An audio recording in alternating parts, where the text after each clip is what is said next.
Salut à tous, bienvenue, merci de nous rejoindre aujourd'hui. Nous avons une toute nouvelle histoire à partager avec vous. Alors commençons. Les ennuis ont commencé avec son mantra. Ce n'est pas votre argent, c'est notre argent. Au début, cela semblait juste une caractéristique du partenariat dans un mariage. Mais au fil du temps, j'ai commencé à comprendre ce que ce principe signifiait vraiment dans la pratique. Mon salaire durement gagné, le résultat d'années de diligence et de planification minutieuse, est devenu une source ouverte pour ces caprices de dépenses, mois après mois. J'ai vu notre compte commun se vider. Des fêtes extravagantes, des vêtements de marque et une crise financière soudaine du côté de sa famille, chacune programmée avec mon jour de paix, sont devenues la norme. J'avais vu de mes propres yeux le pouvoir corrosif des conflits financiers. Les disputes sans fin de mes parents à propos de l'argent avaient transformé notre maison en champ de bataille et j'avais juré que je ne ferais pas les mêmes erreurs.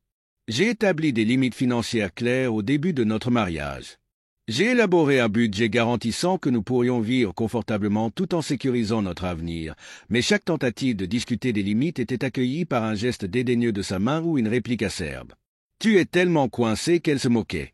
C'est pour cela que nous travaillons. » N'est-ce pas, le point de rupture est arrivé un matin quand j'ai reçu une notification que notre carte de crédit était presque au maximum. Mon estomac s'est serré alors que je parcourais le relevé des frais dans une boutique haut de gamme, un dîner somptueux pour ses amis et un cadeau déroutant de 2000 $ à son frère. Ce n'était pas seulement des dépenses excessives, c'était un mépris téméraire pour la stabilité financière que nous avions juré de construire. Ensemble ce soir-là, je l'ai confronté que... Se passe-t-il avec la carne? Pourquoi dépensons-nous plus que ce que nous gagnons? J'ai demandé en gardant ma voix stable. Elle a à peine levé les yeux de son téléphone. Ce n'est pas seulement ton argent, arrête d'être si contrôlant. Je l'ai regardé incrédule. Contrôlant, nous avions convenu d'un budget, mais elle le dépensait comme l'argent du Monopoly. Nous avons fait un plan ensemble et tu l'ignores complètement. Sa réponse a été rapide et coupante. Tu n'as pas le droit de me dicter comment je vis ma vie. Si tu voulais une colocataire, tu aurais peut-être dû rester célibataire. C'est là que ça m'a frappé. Ce n'était pas un malentendu, c'était une différence fondamentale dans la façon dont nous voyions le partenariat. Pour elle, notre argent était un chèque en blanc. Pour moi, c'était une responsabilité partagée. La semaine suivante, j'ai pris une décision qui changerait le cours de notre mariage. J'ai appelé la banque et lui ai retiré l'accès à la carte de crédit commune. J'ai transféré les fonds restant sur un compte séparé et remplacer la carte commune par une carte de débit de base chargée uniquement pour l'essentiel. Quand elle a essayé d'utiliser la carte pour une autre folie frivole et qu'elle a refusé, l'explosion qui a suivi était inévitable. Tu détruis ce mariage. Elle a crié en jetant la carte sur la table. Comment oses-tu m'humilier comme ça? Je suis resté calme bien que chaque partie de moi voulait riposter. Je ne détruis rien, j'essaie de protéger ce que nous avons construit même. Si tu ne peux pas le voir, sa fureur n'a fait que grandir. Elle m'a traité d'avare, m'a accusé de la traiter comme une enfant et est partie en trombe en claquant la porte derrière elle. Dans les jours qui ont suivi, sa colère s'est transformée en un assaut calculé. Des publications cryptiques sur les réseaux sociaux sur le contrôle des maris et les relations étouffantes inondent ses comptes. Elle a appelé ma mère en sanglotant, me dépeignant comme un tyran obsédé par l'argent. À chaque tentative que j'ai faite pour raisonner, elle avait l'impression de parler à un mur. Ce n'était pas seulement les dépenses qui faisaient mal, c'était le mépris total pour le partenariat que nous nous étions promis l'un à l'autre. J'avais imaginé un mariage où nous travaillions ensemble, où nous nous soutenions et planifions l'avenir, mais il était maintenant douloureusement clair que nous avions des définitions très différentes du partenariat. À la fin du mois, je savais que quelque chose devait céder. Je ne pouvais pas continuer à arbitrer une bataille que je n'avais aucune chance de gagner. Lui couper l'accès à nos finances communes n'était pas une question de contrôle, c'était une question de survie. Si je ne traçais pas la ligne, il ne restait plus rien pour aucun de nous deux. Et pourtant, alors que je la regardais avec défi furieux, je me demandais si notre mariage pourrait un jour se remettre des dégâts déjà causés. À partir de ce moment, notre maison est devenue une cocotte minute. À chaque conversation s'est transformée en confrontation. Peu importe à quel point le sujet était trivial. Elle a vu mes actions comme une attaque contre son indépendance alors que je les ai vues comme une tentative désespérée de sauver ce qui restait de notre stabilité financière.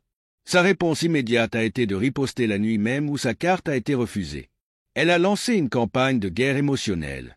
Elle a ressorti des moments de notre passé, les déformant pour me faire passer pour ingrat et égoïste. J'ai tant abandonné pour être avec toi. Elle disait d'une voix tremblante de frustration et de colère, et c'est ainsi que tu me remercies en me traitant comme une chercheuse d'or. Quand la culpabilité n'a pas fonctionné, elle s'est tournée vers l'humiliation publique. Les réseaux sociaux sont devenus sa scène et j'ai été présenté comme le méchant. Des amis m'ont contacté. Certains ont subtilement remis en question mon comportement. D'autres m'ont carrément accusé d'être injuste. Le pire, c'est qu'elle a même appelé ma famille dans l'espoir de les retourner contre moi. Ma mère, aveuglée par les appels téléphoniques dramatiques, m'a exhorté à trouver un moyen de faire la paix. Mais comment pourrais-je le faire? La paix n'était pas possible lorsque chaque tentative de dialogue était accueillie par des déviations et des accusations. Déterminé à reprendre le contrôle, j'ai fait un autre changement à partir de ce moment-là. Je lui ai fourni une allocation mensuelle fixe juste assez pour les nécessités comme l'épicerie et les services publics, une solution raisonnable. Je pensais, mais pour elle c'était une insulte, tu me traites comme un enfant. Elle a craché en jetant l'enveloppe d'argent sur le comptoir. C'est ça que tu veux, une femme qui doit mendier des miettes? J'essaie de nous protéger tous les deux. J'ai répondu, mon ton mesuré mais ferme, si nous ne gérons pas notre argent maintenant, il n'en restera plus rien plus tard. Ses yeux se sont rétrécis et pour la première fois j'ai vu quelque chose qui a retourné mon estomac. Mépris, tu as déjà détruit ce mariage. Ne fais pas comme si tu me faisais une faveur. Les semaines ont passé et ses tactiques se sont intensifiées. Elle a diffusé tous les griefs perçus à nos cercles sociaux, organisant des appels téléphoniques dramatiques, sanglotant bruyamment sur la façon dont j'étais devenu méconnaissable. Mais son geste le plus calculé est venu quand elle a menacé de partir. Peut-être que je devrais partir, elle a dit un soir, sa voix dégoulinant de venom. Peut-être que tu serais plus heureux seul en thésaurisant ton précieux argent. Ce n'était pas la première fois qu'elle menaçait de partir, mais cette fois c'était différent. Il y avait un bord à ces mots, une finalité. Je l'ai presque traitée de bluffeuse, mais au fond de moi j'espérais toujours que nous pourrions trouver un moyen de revenir en arrière. Puis est venu le moment où j'ai réalisé qu'elle n'était pas intéressée par la réconciliation, seulement par la reprise du contrôle. Un après-midi, je suis rentré à la maison pour trouver la chambre d'amis transformée. Je lance ma propre entreprise en ligne et là annoncé triomphalement, si vous allez me traiter comme un employé, alors très bien, au moins je serai mon propre patron. Au début, je pensais que c'était un pas vers l'indépendance, mais en la regardant diffuser chaque mouvement sur les réseaux sociaux accompagné du capitaine y dégoulinant d'agressivité passive, il est devenu clair que ce n'était pas une question de responsabilité financière. Il s'agissait de prouver quelque chose, prouver qu'elle n'avait pas besoin de moi. À la fin du mois, nous vivions dans deux mondes séparés. Le mien était fondé sur la planification et le côté pratique. Le sien était alimenté par la fierté et le défi. Et au fond de moi, je savais que nous nous précipitions vers une fin inévitable. Les gens faisaient vraiment attention. C'était peut-être ma vocation. Elle pensait qu'en quelques mois, son magasin avait gagné en popularité. Elle avait obtenu quelques influenceurs pour promouvoir ses produits et ses ventes avaient augmenté régulièrement. Les colis étaient expédiés régulièrement et elle rayonnait de fierté. C'était dur de ne pas pour admirer son agitation, même si ses motivations semblaient mal avisées. Je l'ai félicitée quand elle a décroché sa première grosse commande, mais mes mots ont été accueillis avec un mépris à peine voilé. Un sourire narquois tira ses lèvres alors qu'elle disait, je t'ai dit que je n'avais besoin de personne pour croire en moi. Plus elle goûtait au succès, plus son attitude devenait insupportable. Elle affichait son indépendance à chaque tournant, refusant de reconnaître le soutien que je lui fournissais, toujours en payant les services publics de la maison et même certaines des fournitures qu'elle utilisait pour son entreprise. Chaque fois que j'essayais de discuter de l'équilibre entre son nouveau revenu et les responsabilités ménagères, elle m'a carrément renvoyé. Je réinvestis, elle disait en balayant mes inquiétudes. Tu ne le ferais pas, se comprend. Alors est venu le tournant. Elle a décroché un contrat lucratif avec une boutique qui promettait d'élever sa marque. Elle était extatique, faisant défiler les détails devant moi comme un trophée. Tu as douté de moi, elle a dit triomphalement, mais regarde-moi maintenant, j'ai fait plus en un an que tu n'as fait dans toute une vie. Ces mots ont piqué, mais j'ai gardé mon sang-froid. Je n'ai jamais douté de ta capacité à réussir. J'ai dit prudemment, je voulais juste que nous réussissions ensemble. Elle a ri d'un son froid et dédaigneux. Ensemble, ne fais pas comme si tu étais dans le même bateau avec moi. Tu as clairement dit dès le début que ton argent était à toi. Eh bien, devine quoi, mon argent est aussi à moi. C'est à ce moment-là que j'ai réalisé qu'il n'y avait aucun moyen de sauver ce que nous avions. Sa fierté était devenue quelque chose de méconnaissable, éclipsant tout sens du partenariat que nous partagions autrefois. Ce qui a commencé comme une tentative désespérée de prouver sa valeur s'était transformée en une compétition qu'elle était déterminée à gagner à tout prix. Je l'ai regardé se délecter de ses accomplissements, se prélassant dans la validation d'étrangers en ligne, tandis que notre mariage n'était guère plus qu'une formalité. Chaque succès qu'elle a obtenu, je me sentais comme un autre coin enfoncé entre nous, non pas parce que je n'appréciais pas sa croissance, mais parce qu'elle l'utilisait comme une arme. Il ne s'agissait plus de construire un avenir, il s'agissait de régler des comptes. Au moment où son entreprise atteignit son apogée, j'avais déjà commencé à me détacher émotionnellement. Je ne la détestais pas pour ce qu'elle faisait, d'une certaine manière. J'admirais même sa ténacité, mais le partenariat auquel je croyais autrefois avait disparu, remplacé par une guerre d'ego qu'aucun de nous ne pouvait gagner. Son succès avait eu un prix, aucun de nous n'était prêt à l'admettre. Le jour où nous nous sommes assis l'un en face de l'autre dans le bureau de l'avocat pour finaliser le divorce, nous avons vraiment sombré. Ce n'était plus seulement une bagarre, c'était la fin. La tension entre nous était palpable, alors que nous essayions de maintenir un semblant de civilité. À ce stade, notre mariage s'était réduit à des chiffres et à de la paperasse. L'amour, la confiance et le partenariat avaient été remplacés par des feuilles de calcul, des relevés bancaires et des termes juridiques. La division des actifs était aussi amère que chaque Dispute qui nous avait conduits ici. Son entreprise prospérait en surface, mais des fissures avaient déjà commencé à apparaître. Les contrats de boutique comportaient des coûts qu'elle n'avait pas prévus. Des dépenses de production plus élevées. L'expédition, la logistique et campagne de marketing qui vidaient ses ressources plus vite qu'elle ne pouvait les reconstituer. Elle est entrée dans ce bureau avec un air de triomphe, prête à réclamer ce qu'elle pensait mériter. Mais nous savions tous les deux que la loi était claire. Tout ce qui était acquis pendant le mariage devait être divisé équitablement. Y compris les dettes. Elle ne le voyait pas de cette façon. Les dettes étaient à vous, a-t-elle soutenu. Je n'ai pas pris ces décisions, vous l'avez fait. J'ai presque ri de l'audace. Les relevés de cartes de crédit qui nous avaient séparés étaient remplis de ses dépenses, ses achats de luxe, ses dîners, ses cadeaux à sa famille. Mais elle a refusé de reconnaître quoi que ce soit comme étant de sa responsabilité. L'avocat à son actif est resté neutre, la moitié des actifs et la moitié des passifs, a-t-elle dit fermement. Pour la première fois, la façade confiante de mon ex a vacillé. Elle a protesté bien sûr, mais cela n'avait pas d'importance, les chiffres ne mentaient pas. Lorsque les papiers ont été signés, je suis sorti avec soulagement, pas avec victoire. Ma moitié n'était pas extravagante, mais elle était suffisante pour recommencer à zéro. Une modeste épargne, la voiture et mon équipement professionnel, des outils que je pouvais utiliser pour reconstruire. Elle est partie avec son entreprise, une bonne partie de nos économies et l'appartement que nous avions partagé. C'était juste sur le papier, mais je savais que le poids des dettes la rattraperait assez tôt dans les semaines qui ont suivi. Elle a célébré sa liberté avec un enthousiasme téméraire. Les médias sociaux sont redevenus sa scène photo de toast au champagne légende sur l'indépendance pendant ce temps. Je me suis tranquillement mis au travail, j'ai loué un petit appartement.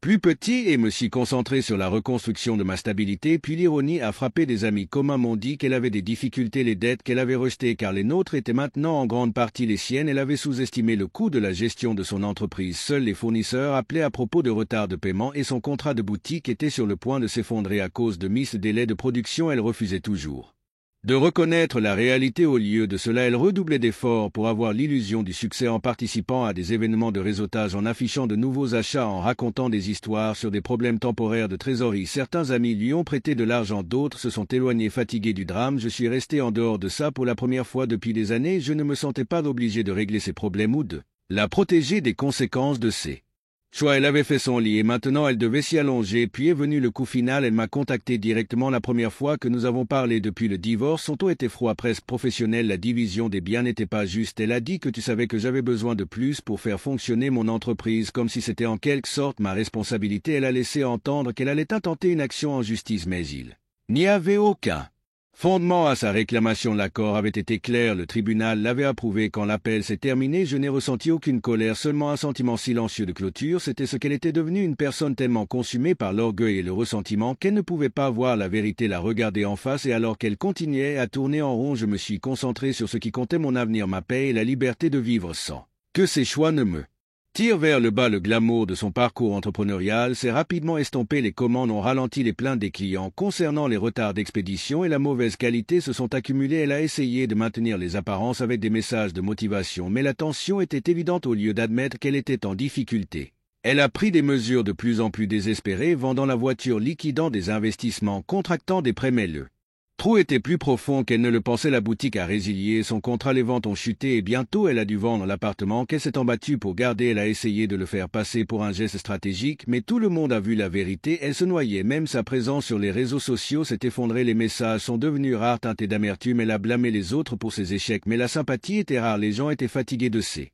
excuses, ceux qui lui avaient prêté de l'argent encore plus, et moi j'ai juste continué à avancer. Le coup final est venu quand elle a été forcée de retourner dans la maison de sa mère, dans une petite ville rurale. La femme qui affichait autrefois son indépendance et son succès vivait maintenant dans un espace exigu, sans voiture, sans économie et sans revenu viable. Des amis communs m'ont dit qu'elle passait la plupart de son temps à se lamenter sur ses malheurs en blâmant ses fournisseurs et même moi pour la façon dont les choses s'étaient déroulées. C'était presque tragique comment elle refusait de voir la vérité. Elle avait construit sa vie sur une fondation fragile de fierté et de décisions imprudentes, refusant d'accepter la responsabilité de quoi que ce soit. Pendant un instant fugace, j'ai envisagé de tendre la main. Malgré tout, une partie de moi se sentait désolée pour elle, mais ensuite je me suis souvenu des innombrables fois où elle avait retourné mon soutien contre moi. Les Façon dont elle avait essayé de m'humilier et de me saper les dés maintenant ne ferait que rouvrir les blessures, que j'avais trop lutté pour guérir. Sa chute n'était pas dramatique, c'était lent et inévitable, une conséquence d'années passées à ignorer la réalité et à refuser de changer, et même si je ne prenais pas de plaisir dans ces luttes, je ne pouvais pas ignorer l'ironie. Elle avait passé tellement de temps à prouver qu'elle n'avait besoin de personne pour finir par dépendre de sa mère d'une manière qu'elle n'avait pas été depuis sa jeunesse. Alors que sa vie se déroula, la mienne s'est stabilisée d'une manière que je n'avais pas imaginé possible. Le divorce aussi amer et épuisant qu'il ait été m'a donné quelque chose que je n'avais pas ressenti depuis des années. Clarté. Pendant trop longtemps, j'avais été pris dans le chaos de ses dépenses, son drame et son besoin constant de contrôle. Maintenant que la poussière retombe, je peux enfin me concentrer sur ce qui compte vraiment. Reconstruire ma vie selon mes conditions. La première étape a été de reprendre le contrôle de mes finances. J'ai créé un budget détaillé, non pas par nécessité, mais pour me rappeler la discipline qui m'avait autrefois défini. C'était agréable d'avoir un plan pour voir mes économies croître et pour prendre des décisions sans le poids des exigences imprudentes de quelqu'un d'autre. J'ai d'abord réduit mes dépenses en emménageant dans un appartement modeste et en réduisant les dépenses non essentielles, non pas par sacrifice, mais comme un réétalonnage.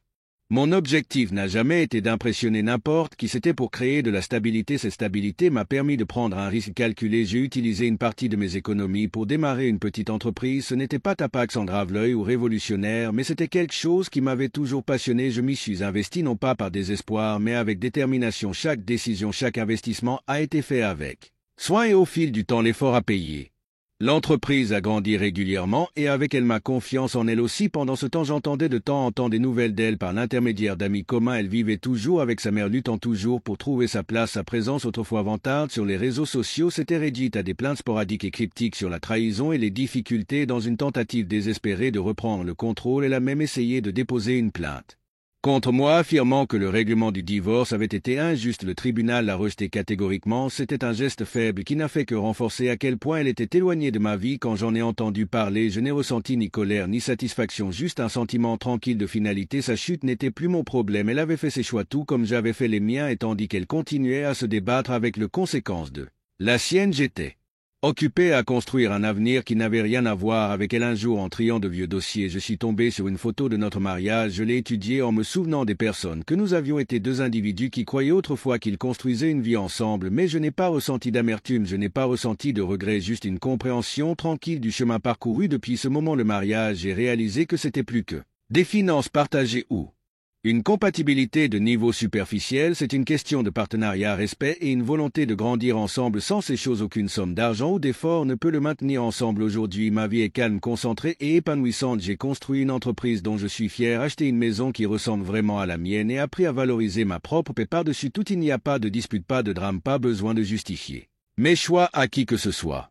La vraie liberté, j'ai appris qu'il ne s'agit pas de prouver quoi que ce soit aux autres, mais d'être content de soi. Quant à elle, je suppose qu'elle cherche toujours quelque chose qu'elle ne trouvera peut-être jamais. La liberté qu'elle célébrait autrefois si bruyamment l'a laissée piégée, liée par sa propre fierté et son refus de s'adapter. Et bien que je ne lui souhaite pas, je ne me sens plus responsable de la vie qu'elle a créée. Nos chemins ont divergé au moment où nous avons priorisé des valeurs différentes et il n'y a pas de retour en arrière. Notre histoire est terminée. Si vous êtes arrivé jusqu'ici, pensez à vous abonner à notre chaîne, cela nous aide énormément. J'ai sélectionné 2 autres vidéos pour vous que je suis sûr que vous apprécierez. N'hésitez pas à cliquer dessus. Je vous attends dans la prochaine histoire. À bientôt.